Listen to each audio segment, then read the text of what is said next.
Magandang umaga. Morning. Morning. It's safe to say that it's good morning. Pagka Bible reading ng ang salita ng Diyos na version, ASD, feeling ko, makikip ko yung sa umaga ko siya babasahin or i-record.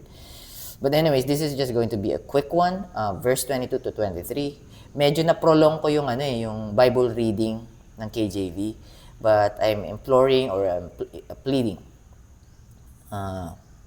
unto you to watch it kasi medyo Romans chapter 6 verse 8 to 14, and ang ganda nun. Para sa inyo yun. Sobrang pabor sa inyo.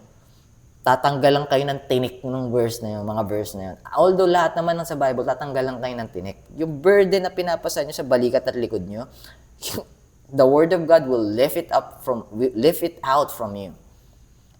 Take it off from you. Kaya lang medyo hesitant kayo siguro iba na pakinggan o maraming tao na ayaw kasi nasaktan. Nasaktan na ng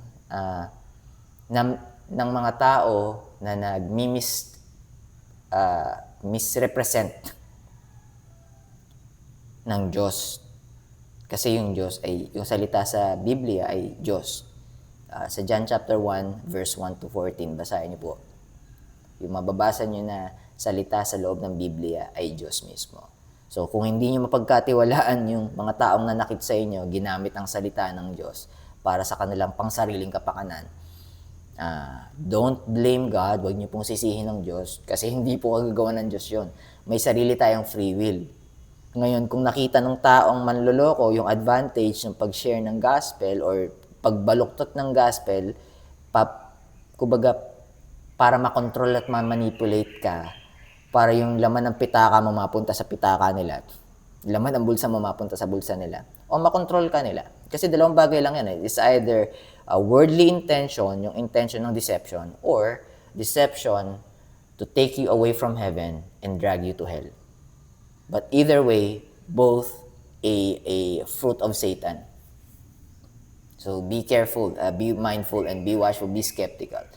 Try to test the spirit. 1 John chapter 4 verse 1. Test the spirit if it's coming from God. Or if it's of God. Mamaya galing kay Satan eh. Satan is a wolf hiding in sheep's clothing. So 18 minutes yon. So heads up, pero try nyo i-watch. Talagang pabor sa inyo yan. Talagang makikita nyo doon, nakarapat dapat ma-receive nyo yung salvation. Hindi pagtrabahuhan, hindi pahirapan ng inyong sarili, bakit bagkus tanggapin sa Panginoon. Binibigay ng Panginoon yung buhay na walang hanggan. Ang problema, natutwist ng kalaban para hindi mo tanggapin. Again, pag nasaktan ka ng tao gamit ang salita ng Diyos, huwag nyo pong sisihin ang Diyos. Kasi yung tao, kayang manipalihin ang sarili nila. The heart is deceitful above all things and desperately wicked, who can know it? Jeremiah chapter 17 verse 9. So yung tanong, who can know it? O Jeremiah chapter 17 verse 10, nandun yung sagot. The Lord knows it. And the Lord, if you allow Him, He'll guide your heart. The Lord is the one who is going to guide your heart. And anyways, already 3 minutes na, mag-4 minutes, simulan na natin to. 2 verses lang naman, 22 to 23, Mateo, Kapitulo 17, versikulo 22 hanggang 23. Ang title, ipinahayag muli ni Jesus ang kanyang kamatayan. Death and resurrection. So, connecting verses, dalawang books, Mark chapter 9 verse 30 to 32, so may connection, correlated, and Luke chapter 9 verse 43 to 45. Okay, simulan na natin. Habang nagtitipon sina Jesus at ang mga alagad niya sa Galilea, sinabi ni Jesus sa kanila, ang anak ng tao, the Son of Man, ay ipagkakanulo sa kamay ng mga tao.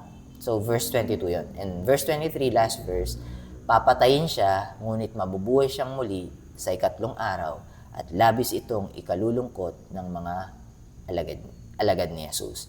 Ang ganda nitong verse na ito, ngayon lang nag-sink in. 22 tsaka 23. Connected to do sa, siguro doon sa share ko doon sa Romans chapter 6 verse 8 to 14. Somehow connected siya. Or medyo na-tie up ko siguro kanina. Ngayon lang nagsisink in. So, ano yung ginawa ni Jesus? Bakit niya ginawa? Ano yung napapala niya? Ano yung mapapala mo? At ano yung mawawala sa'yo pag tinalikuran mo deliberately yung pinagkaloob niya sa'yo? Si Jesus ay Diyos. Diyos Ama, Diyos Anak, Diyos Espiritu Santo ay iisang Diyos lamang. Tatlong persona, tatlong nature. So, JB, hindi pwedeng ang Diyos ay magkatawang tao. Pagka gano'n ang mindset natin, ibig sabihin nun, we are limiting the power of God. So, hindi niya rin pwedeng create pala yung universe. Hindi niya rin kayang i-create yung Earth, Sun and Moon, meteors, asteroid, planets, galaxies.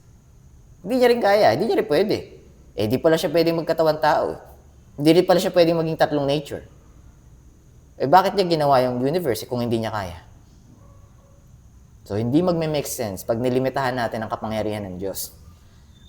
Kasi hindi nga natin kaya explain bakit merong kalawakan. Si Einstein nga, sumuko eh.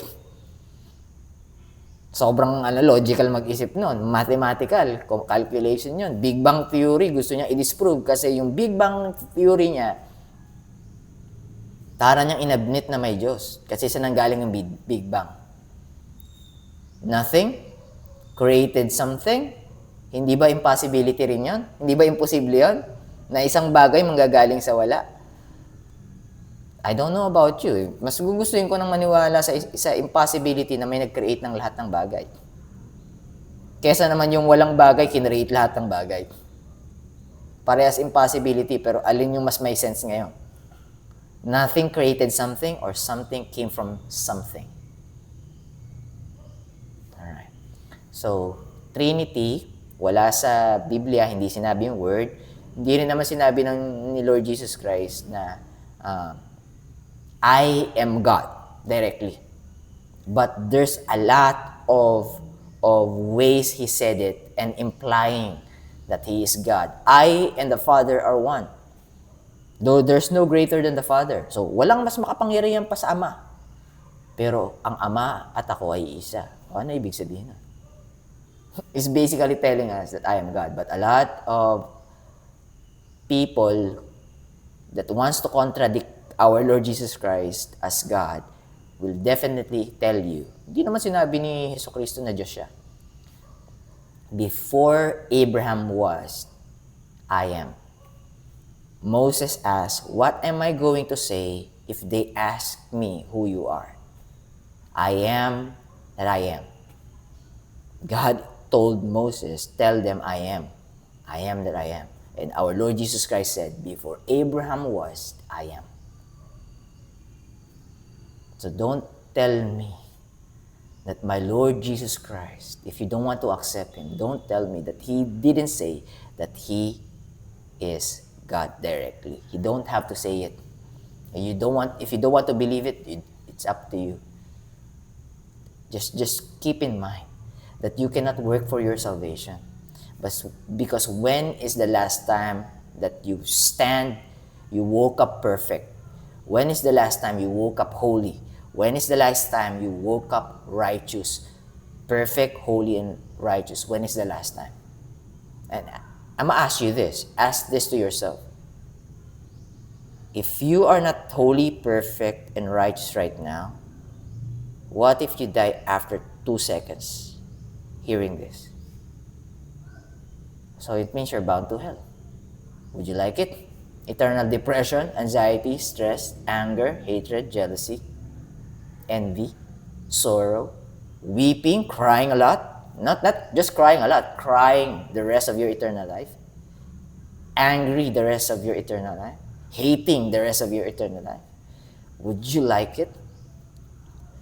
The last time I checked, a lot of people running away from it by unaliving themselves. So please, please, please don't be deceived by the enemy. The enemy will tell you that nothing comes next after your life here on earth. Because he wants to drag you to hell. It's not hard to receive salvation. It is only hard to endure living a Christ-like life. But God is telling us, I'm not going to cast you out if you fall short. Just keep on trying. But just don't count the good things that you're trying to do on top of my salvation. Because you're telling me, if you're doing that, you're telling me I'm not God and you are one. That's Satan deception. That Satan is not telling a lot of people that he's being deceived. When they're trying to save themselves, they are telling God, I'm also God. The deception of Satan, of the serpent, to Eve in Genesis chapter 3, verse 5. God doth know the moment you eat that fruit, Eve, your eyes shall be open, you'll be smarter, everything in the world will make sense to you, you'll be a scientist, you will figure it out, oh, this came from this, oh, this called atom, oh, this is a cell of a human being, oh, there's a lot of galaxies. You'll be smarter, and you will be as gods, knowing good and evil, meaning you're now the judge. When God is telling us that He's the only judge, and His judgment is eternal punishment unto everyone, because no one can live perfectly holy and righteous. But I will make a way, because I want you to be in heaven. I'll do it for you. I must save you, if you allow me to. 12 minutes, guys. I do apologize. 2 verses and then just prolong it. Keep on talking, right? Keep on yapping. God is telling me, JB, you keep on yapping. But sooner or later, you'll be yapping less. Just dwell in the Word. Mananahan ako sa salita ng Diyos hanggang sa malaman ko na kung paano niya ipapagawa sa akin to. Ibig sabihin, I'm not perfect. Still prolonging it. Oh my. I'm not the Savior, but yung puso, yung compassion na sana madinig nila yung salita. Sana tumatak. Kaya parang naipipilit ko eh. So, nandun ako sa part na parang di ako convinced kung na-convince ko ba sila. And nawawala sa isip ko, JB, you're not the one who's going to convince. Just plant the seed, JB. Plant the seed. I'm gonna do it anyways. Okay, thank you for reminding me, Heavenly Father. To that I say, eto na, share ko na yung Psalm chapter 119 and chapter 119 verse 105. Thy word is a lamp unto my feet and a light unto my path. Yun yung na-share ko kanina sa Bible reading. Umabot na ng 13 minutes to 2 verses. But those verses are too important. Actually, that verse, last verse, equally important. Submit yourselves therefore to God, resist the devil, and he will flee from you. I just want to see you in heaven, guys. That's the honest truth. I just want to see you in heaven because I've been saved by God. There's nothing in me that could save myself. Him alone saved me. If I'm going to be in front of God on Judgment Day and He asks me, "Oh, JB, bakit kita papasukin dito?" Kasi po ikaw. Kasi po sinave mo ako. Kasi po sabi mo. Because sinabi mo, I believe. But if you didn't say it, and then I just believe it, I'm fooling myself. But because you've said it, you are allowing me to enter the kingdom of heaven. I'm not going to point to myself, because there's nothing in myself that could be worthy. Only His grace would make me worthy, would make me righteous, holy, and perfect because of His blood, not because of my blood. Submit yourselves therefore to God, resist the devil, and he will flee from you. God bless you guys. Keep safe. I'll be seeing you soon. Bye for now.